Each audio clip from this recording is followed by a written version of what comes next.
Because Ronnie's graffiti was done in lipstick, we can guess it was written by one of the members of the mean girl clique, the Patty Cakes. We saw just how cruel they can be last episode. The last person Ronnie wants to see is Lilly, whose interview with Sheriff Bowers landed Hank in jail. But things have changed the last time these two talked. Both of them experienced visits from it. They're the only two who know of this thing's existence, but they don't have a way to prove it's real. If they could prove it, they could exonerate Ronnie's father, and Lilly wouldn't be seen as crazy. A fun detail, but the Van Helden rubbing alcohol is named after a graphic designer on the show and can also be seen as one of the missing children. Using Lily's camera, they decide to capture the entity on film. The only thing is they can't exactly have it developed in town for fear it could be destroyed. That's where Will and Rich come in. When they're not discussing who has the better tatas in town, these two are being roped into a scheme to prove an evil entity has taken over town.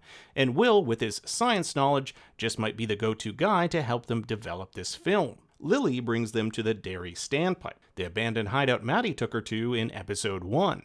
This seems to be the place where Lilly has to prove to people that this entity exists, as in episode 1, this is where she tried to get Theo and Phil to believe Maddie's fingers appeared in her sewer pipe. Rich believes it could be an Oricha, a divine spirit in Cuban lore that acts as an intermediary between the supreme creator and the people. Will, well, he's not sure what to believe. He's a man of science, and this isn't exactly what you'd find in a textbook. Still, Rich and Will decide to join them because, hey, what better way to spend your time in a small town than engaging in haunted seances in your local cemetery? First of all, big shout out to these kids because there's no way in hell I'd do this when I was 12 years old. Rich conducts the ceremony following the rules he heard from his cousin who heard from his uncle who was an Ifa priest. Needless to say, he was full of shit, but when the kids decide to bounce, they're attacked by ghosts of Teddy, Susie, and Rich's uncle. The haunted bike ride sequence sees the camera being swamped more than Bonnie Blue. Will ends up separated from the rest where he uncovers something in a nearby crypt.